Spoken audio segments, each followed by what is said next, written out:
시청자 여러분께 문안 인사 드립니다. 현월TV 채널지기 현월입니다. 여전히 춥습니다. 오늘은 10계명 제 7계명의 마지막 시간을 갖도록 하겠습니다. 여러분, 네 번째로 생각할 주제는 바로 혼인 배우자의 기준은 어떠한가에 대한 강의를 진행하도록 하겠습니다. 하나님께서 이제 하나님이 짝지어 주신 것을 사람이 나누지 못할지라, 이 말씀을 사람들이 좀 오해하는 경우가 있어요. 그러니까 하나님이 짝지어 주셨다라는 말을 나는 가만히 있는데 하나님이 내 짝을 예비하셨다가 어느 순간 내 눈앞에 딱 데려다준다는 그런 말씀이 아니에요. 그러니까 이런 사람들은 기독교 신앙을 가지고 있지만 여전히 운명적인 사랑을 믿는, 운명론적인 신을 믿는 사람들이죠. 너무 나갔죠, 제가. 그것까지는 아니더라도 오해를 할 수 있다는 겁니다. 그런 식으로. 오해하면 안 돼요.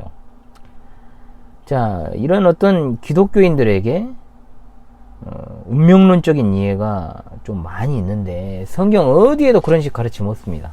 없어요. 하나님께서 보이지 않는 손길로 인도하시는 측면이 있습니다. 그리고 자기 자신은 믿음으로 하나님의 인도하심을 확신하면서 이제 최종적으로 혼인 서약을 하게 되는데, 하나님이 짝 지어 주셨다라는 말씀은요, 혼인 서약하는 그 순간을 말하는 거예요. 무슨 교제하기 전에 내가 원하는 사람 그리고 기도하고 이래가지고 만나는 게 아니란 말입니다. 베드로전서 3장 7절에 남편들아, 이와 같이 지식을 따라 너희 아내와 동거하고 그를 더 연약한 그릇이요 또 생명의 은혜를 함께 이어받을 자로 알아 귀히 여기라. 이는 너희 기도가 막히지 아니하게 하려 함이라. 여기에 지식을 따라 동거라는 말씀이 나옵니다. 이것은 성경에 대한 지식이 아니라 아내에 대한 지식을 말하는 겁니다. 아내에 대한 지식, 상대편에 대한 지식이죠. 그러니까 30년 넘게, 짧으면 20, 요즘 20 몇 세에 결혼하신 분 거의 없습니다만 거의 30 넘게 따로 살았던 어떤 사람들이 함께 살려면 여러분, 중요한 건 상대방에 대한 지식이 있어야 됩니다. 그렇죠? 어린 시절부터 내가 어떻게 살아왔는가, 상대방이, 그리고 어떤 일을 겪었는지 그 마음을 헤아려주고, 또 아픔이 있다면 그것을 덮어주면서 좋은 관계를 유지해야지만이 하나님과의 좋은 관계도 유지할 수가 있는 겁니다. 이것은 자신도 어떤 상대방에게 지나온 일에 대해서 알려줘야 된다는 것을 의미하죠. 자기는 꽁꽁 숨기면서 상대방만 알려고 하면 안 되죠. 과거에는 내가 하나님의 말씀에 따라 살지 못했던 허물마저도 내가 다 이야기를 해야 돼요. 그리고 하나님의 은혜로 내가 오늘에 이르렀다 라고 하는 것까지, 그것을 또한 서로가 믿음으로 받아줘야 돼요. 못 받아주면 안 되는 겁니다. 혼인서약 하면 안 되죠, 당연히. 서로가 한 믿음과 하나의 신앙 고백이 있다는 사실을 확인하면 이제 혼인관계에 들어갈 수가 있게 되는 것입니다. 그런데 그냥 마음 일정한 날에 그냥 기분 전환 해준다고, 드라이브 시켜준다면서 말을 들어주니까 간다 뿅 간다, 또는 생긴 스타일이 상남자다, 훈남이다, 난 나쁜 남자가 좋아, 나쁜 남자는 그냥 나쁜 놈이에요, 그냥 겉으로 보여지는 느낌이 좋아가지고, 또는 상대방이 짠해가지고 소위 말하면 연민에 의해서 이런 식의 어떤 결혼들도 있어요. 절대로 혼인은 감성적으로 하는 게 아닙니다. 나중에는 진짜로 마음 물적한 날에 드라이브는 그냥 집에 안 들어올 수도 있습니다. 삶의 다른 일과 마찬가지로 혼인도 믿음으로 해야 되는 겁니다. 믿음으로 한다는 말을 잘 이해를 해야 돼요. 그러니까 자기의 경험이나 지나온 삶들이 있지 않습니까? 그걸 재평가하고 상대에 대해서도 내가 믿음으로 생각하고 그것을 내놓고 이야기를 한다는 거예요. 다 오픈한다는 거예요. 믿음으로 감당하고, 또 상대방이 나 이런 것들을 감당할 수 있겠는가를 또 판단을 해야 됩니다. 성령께서는 절대로 우리의 지각을 무시하지 않으시고 바르게 인도하여 주십니다. 그런데 화끈하고 뜨거운 정서에 이끌려가지고 결혼하면 결국 불구덩이에 들어가는 것과 같게 될 것입니다. 그러니까 어리면 어릴수록 이런 어떤 감성적이고 화끈하고 뜨거운 어떤 정서에 이끌려 결혼할 수가 있고, 나이가 들면 들수록 결혼이 어려워지는 것은 이제 더 보는 눈도 높아지고 또 자신이 어떤 가치관이 굳어져 버리기 때문에 더 힘든 겁니다.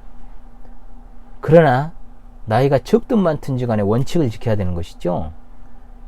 그래서 혼인을 위한 교제부터도 분명히 공개적으로 할 필요가 있다라는 것입니다. 다시 말합니다. 혼인을 위한 교제입니다.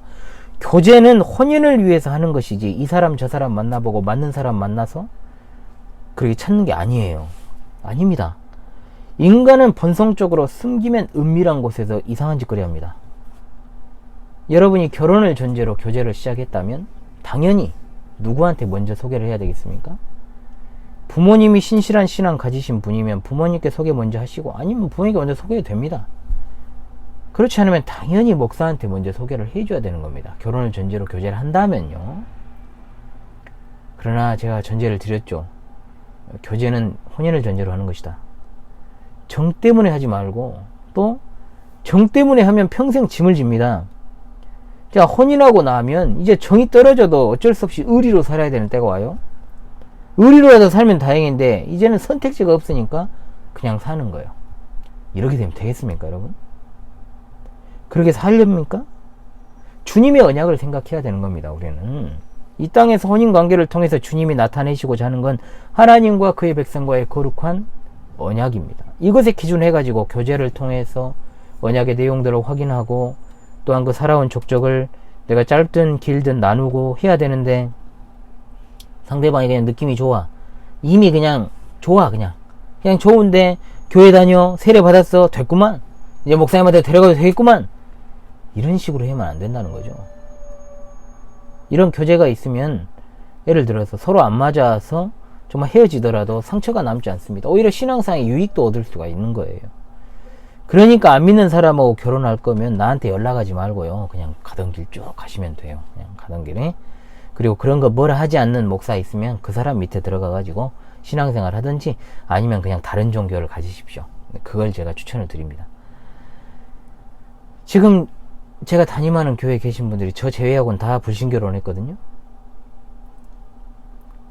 물론 이제 그분들이 결혼할 당시에는 내가 그분들 목사는 아니었으니까 뭐 상관없는데, 그리고 한참 전에 일들이고, 이제 결혼하는 사람들이 지금 이제 제가 목양하는 사람들 가운데 다음 세대들이 있잖아요. 결혼하는 사람들이 불신결혼을 해요. 다음 세대가 또 불신결혼한다? 제가 더 이상 목사를 할 필요가 없죠. 그때는 이제 그것은 하나님이 이제 너 목양 그만해라 라는 그 사인으로 제가 알고 내려놓을 겁니다. 그것까지 제가 볼 필요는 없어요. 지금도 제가 힘들거든요. 그런 다음 세대까지 제가 그런 꼴을 볼 필요는 없잖아요. 사랑하는 여러분, 저는 지금까지 행복한 가정생활을 위한 어떤 그 법에 대한 세미나를 하는 게 아니에요. 이 땅에서 온전한 것이 없는데, 부부가 둘 다 믿는 크리스천, 심지어 신실하다고 해도요, 제가 아는 분 중에는 둘 다 신실하거든요. 모르지만 겉으로 드러나는 것이, 우리가 겉으로 보고 판단하지 그럼 안으로 들어갈 수는 없잖아요. 신실까지 겉으로 보기엔 분명히 신실한데 알고 보니 아주 골마 터져 있더라고요. 아주 골마 있어요. 둘의 관계가 거의 깨져 있는 상황이더라고요. 그럼에도 불구하고 신앙으로 버티곤 있지만 과연 그 신앙으로 버틴다는 것이 어떻게 버티는 것인지를 알 수가 없을 정도로 깨져 있습니다. 예외는 아니에요. 분명 말씀드립니다. 신앙의 핵심은 그리스도 안에서 주신 하나님과의 언약 관계를 저버리고 혼인하는 건 평생 짐을 질 수 없는, 그러니까 절대로 질 수 없는 짐을 지고 고생하러 섣을 들고 불구덩이에 들어가는 것과 같다. 공적 신앙 고백도 안 한 새신자가 교회에서 다른 자매를 혼자 좋아하고 또 꼬시려고 하는 시도들이 예전에도 제가 많이 발견을 했습니다만은 진짜 철없는 짓거리죠. 그런 사람의 고백을 받아들인 자매도 제가 봤어요. 똑같이 어리석은 것들이에요, 다. 응? 적어도 본교회, 제가 담임하는 교회 성도들과 그리고 이 채널을 구독하시며 영상을 시청하시는 분들은 혼인이 뭔지, 교회가 뭔지를 아는 분들로 양육하는 것이 제 임무이기 때문에, 아직 미혼이신 분들이 혼인을 잘 준비하는 것은 소개팅하고 선 많이 보러 다니는 것이 아니라 교회에 대한 신앙을 잘 고백하고 나의 내면의 부족함을 더욱더 하나님의 말씀의 강설과 그리고 가르침을 통해서 채우고 더 확고한 믿음을 가지고 거룩한 생활과 합당한 언행과 행동으로 살아가는 것이 가장 혼인을 잘 준비하는 태도라는 것을 기억하십시오. 그리고 자녀를 두신 분들은 반드시 그러한 선택을 할 수 있도록 자녀를 기르는 것이, 어린 시절부터 기르는 것이 중요하겠지요. 이것은 더 빠르면 빠를수록 좋습니다. 커서 이제 이야기해봤자 소용도 없어. 그러면 그러겠죠. 당신은 그렇게 살지 못해놓고 왜 나한테 그러냐, 이런 이야기 안 들으려면 조금이라도 어릴 때 교육을 확실하게 해야 된다는 겁니다.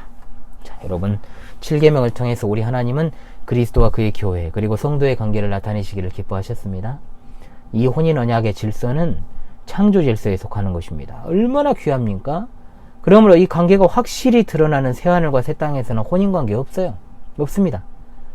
그렇다면 하나님께서 확 나타내시고자 하는 이 귀한 참뜻을 부부관계에서 잘 드러내는 데 힘써야 될 줄로 믿습니다. 이스라엘이 번번이 음행하고 하나님을 멀리하고 떠날 때도 끝까지 사랑하신 주님의 사랑으로 여러분의 남편을 사랑하시고, 또 미혼인 분들은 그러한 언약관계가 잘 드러나는 혼인을 하도록 신실한 믿음을 가지시고 신앙생활에 더욱더 충실하시기를 바랍니다. 우리 교회가 이 혼탁한 시대에, 그리고 이 채널이 이 혼탁한 시대에 신앙의 전절을 지키는 순수한 신부로서, 그리고 주님을 맞이하는 데 준비되어지는 교회와 채널이 될 수 있도록, 그걸 위해서 정말로 이것을 보시고 시청하시는 분들의 가정과 앞으로의 혼인을 통해서 이루어질 가정에 정말 순결하신 그리스도의 사랑이 넘칠 수 있기를 간절히 소망합니다. 자, 7계명은 이것으로 마무리를 하고요. 다음 시간부터 이제 8계명으로 다시 또 찾아오도록 하겠습니다. 이번 시간도 여러분 참으로 수고하셨습니다.